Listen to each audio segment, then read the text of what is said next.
망우쌤하고의 의견 차이도 좀 있었던 네. 그 재건축 관련된 이야기도 좀 해볼까 하는데요. 이제 대표님이 가져오신 기사입니다. 3기 신도시 파란불, 그린벨트, 노란불.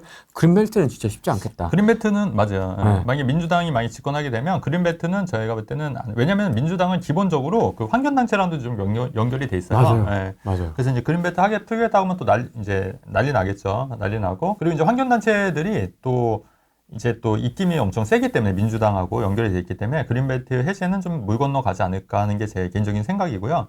그 다음에 3기 신도시는 좀 빨라질 수 있어요. 왜요? 왜냐면 3기 신도시는 문재인 정권 때 한 거예요. 그래서 문재인 정권 때 하기 때문에 3기 신도시는 오히려 빨라질 수 있는 거예요. 그래서 여러분들이 그 정권이 어떻게 되냐에 따라서 이런 것도 좀 추이를 좀 보셔야 돼요. 그러니까 아까 말씀드렸듯이 그린벨트 해제는 이제 국민의힘 정책이기 때문에 요거는 만약 민주당이 집권하게 되면 좀 힘들어질 수도 있겠다. 이런 부분도 좀 감안을 하셔야 될 것 같고 하지만 3기 신도시는 오히려 빨라질 수도 있겠다. 투자 포인트를 좀 이렇게 잡는 것도 나쁘지 않을 것 같다. 뭐 지금 나라가 망해가고 있는데 이런 얘기 하는 것도 우습지만 그래도 또 각자 도생해야 되기 때문에 그럼요. 이렇게 때문에 말씀을 드리는 거고요. 선도지구 있지 않습니까? 선도지구는 이제 민주당이 되면 좀 저는 좀 더 안 될 가능성이 높다고 봐요. 왜냐하면 이제 현재 이제 국민의힘에서 어쨌든 미는 정책이기 때문에 이거는 조금 민주당이 되면은 조금 좀 힘이 좀 빠지지 않을까? 이게 제 개인적인 생각인데 얘기들이 있고 다 의견들이 분분하니까 이런 부분도 좀 같이 고민해 보시면 좋을 것 같고요. 네. 그 다음에 오히려 그 진천이나 이런 지방 혁신 도시는 오히려 저는 이제 민주당 같은 경우에는 이제 서울 수도권도 물론 그렇긴 한데 오히려 좀 지방 예전에 그 노무현 정부도 지방 분권 시대라고 그래서 그때 막 이제 세종시라든가 이런 거 많이 개발했지 않습니까? 그때 막 다 보내야 된다고. 그렇기 때문에 오히려 조금 지방 같은 경우에는 또 정권에 따라 달라질 수 있는데 민주당이 아무래도 조금 더 할 수가 있어요. 왜냐면 지방 분권 시대에 좀 더 정책 목표가 맞거든요. 어찌됐건. 그렇기 때문에 이런 부분도 좀 같이 고민을 해보실 필요가 있다는 거죠. 그럼 그건 어떻게 보세요? 이제 네. 이원화될 수도 있겠다는 생각이 드는데 왜 예전에는 네. 문재인 정부 때는 네. 계속 핵심지부터 착착착착착 이렇게 막아왔지 않습니까? 조정 이렇게 네네. 막아왔지 않습니까? 네네네. 근데 이번에는 이제 만약에 바뀌게 되면 수도권은 강력하게 쪼이고 지방은 좀 완화. 더 풀어주고 완화. 약간 이런 식으로 가게 되면 그렇죠. 네. 그럴 수도 있죠. 그렇게 되면 지방이 조금 더 살아날 여지가 있는 거죠. 그럼 지방해요? 네. 근데 이제 지금 취득세가 안 풀어진 입장에서 그때도 말씀드렸듯이 이제 지방만 취득세를 풀어주는 거예요. 뭐 그렇게 되면은 조금 이제 좀 숨통이 트일 수 있는데 근데 이제 또 한편으로는 보유세가 과연 어떻게 오를 것인가, 그죠? 국토 보유세가 과연 어떻게 할 것인가. 근데 제가 볼 때 어쨌든 돈을 많이 뿌리면 집값은 올라요. 어쩔 수 없어요. 집값은 오르고 그러니까 그런 이제 포퓰리즘 정책이 계속 나오면 집값은 상승할 수밖에 없는데 그게 과연 세금으로 어떻게 될 거냐. 근데 이게 이 세금 구간을 여러분들이 또 고민해 보셔야 될 것 같아요. 그러니까 이게 세금이 종부세처럼 이제 딱 구간이 커트라인이 있는 것도 있고 국토보유세처럼 아예 커트라인이 없는데 그게 이제 어떻게 할증이 되는지 아니면 뭐 그냥 그 계단식으로 그냥 똑같이 가는지 정률적으로 가는지 이런 부분도 좀 참고해서 의사결정을 좀 하셔야 되지 않을까 이런 생각이 드는 거죠. 그러니까 좀 셈법이 좀 다양하긴 해요. 셈법이 좀 다양하긴 하는데 그러니까 이게 참 그 변수가 굉장히 많은 것 같아요. 2025년은 변수가 굉장히 많아서 예측하기가 굉장히 힘들어지긴 하는데 어쨌든 우리가 이제 한번 경험했듯이 이제 돈을 많이 풀면은 자산 가격은 오를 수밖에 없겠다. 그리고 이미 지금 비트코인이나 이런 것도 많이 올라 있지 않습니까? 근데 한편에서는 또 그런 얘기도 많이 하더라고요. 그 오른 비트코인으로 한국 부동산을 살 여지도 있다. 근데 지금 한국 부동산이 지금 환율 때문에, 그러니까 달러를 갖고 있는 외국인들 입장에서 우리나라 가격이 지금 한 30%가 싸진 거예요.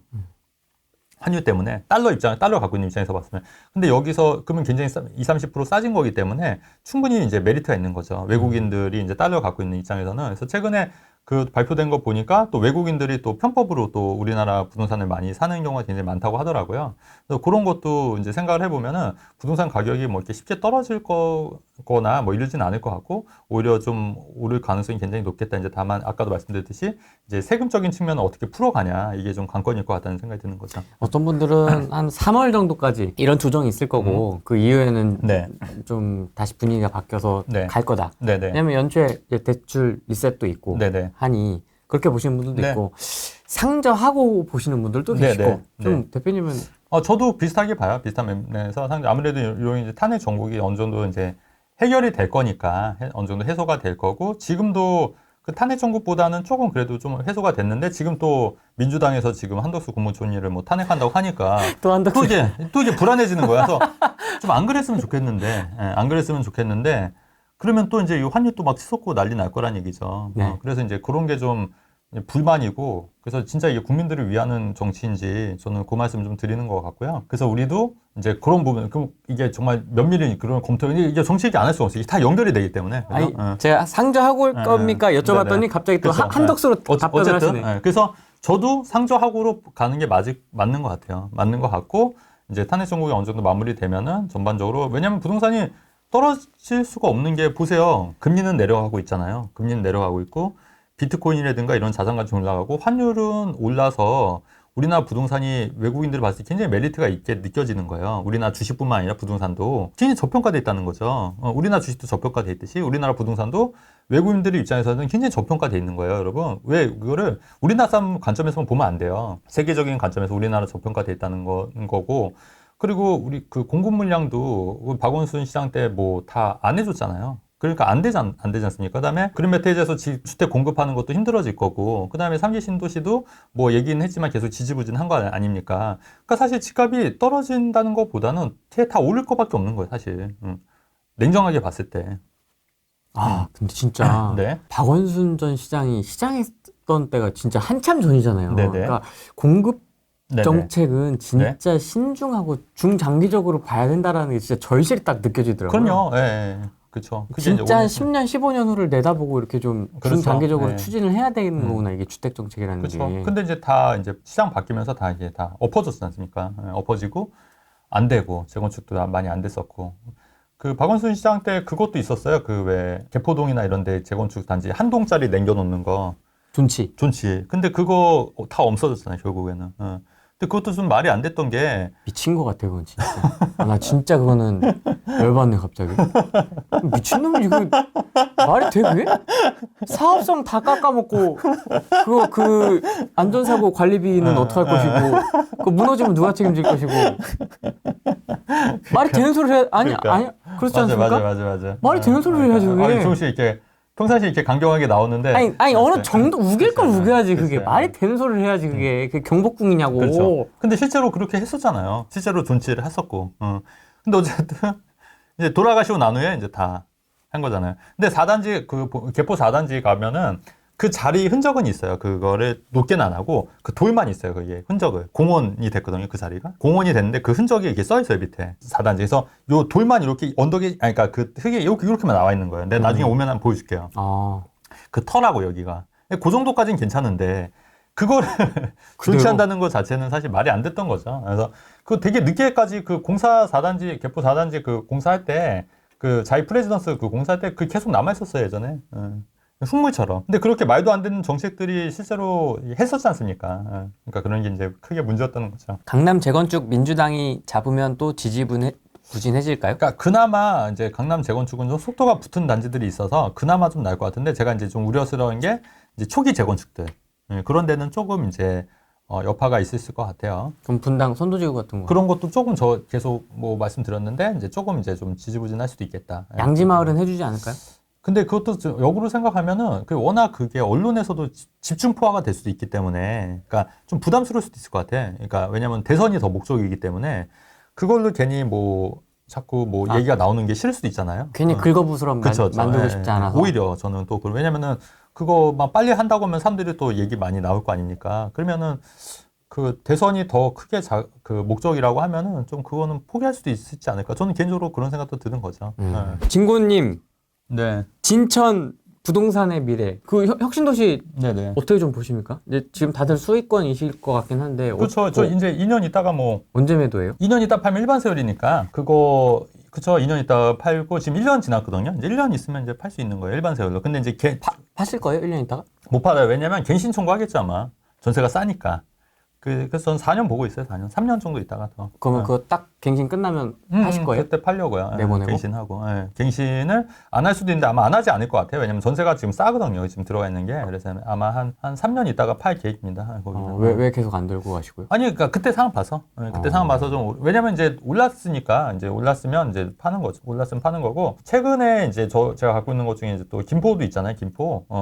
제가 그 다주택자인 거 아시죠? 다주택자예요. 다주택자랑 오피스에도 여러 채가 있는데, 네. 이제 조금씩 이제 작년에 제가 판 게 이제 청주 아파트를 팔았다고 했고, 이제 그거 이제 양도세 내고 다 수익을 냈다고 그랬고, 이제 네. 그런 식으로 이제 하나씩 파는 거죠. 이제 수익 구간이 되는 것들은. 근데 이제 진천은 이제 작년에 이제 등기를 했기 때문에 이제 한 1년이나 한 1년이나 한 3년 정도 있다가 이제 팔 계획입니다. 원래는 2년마다 팔면 되는데 이게 이제 갱신 청구 때문에 그렇게 못 하는 거예요. 그래서 이제 그럼 대표님은 주로 2년, 4년에 다 파세요? 그럼요. 길게 끌고 가는 거 그럼요. 없으시네요? 예, 예. 아, 있어요.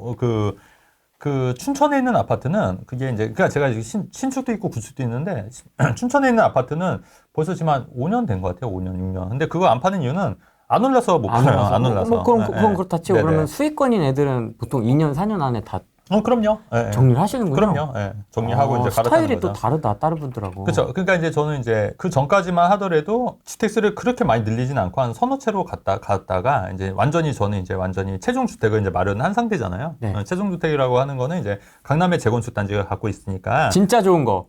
네. 뭐 말씀 안 드리겠습니다. 네네네.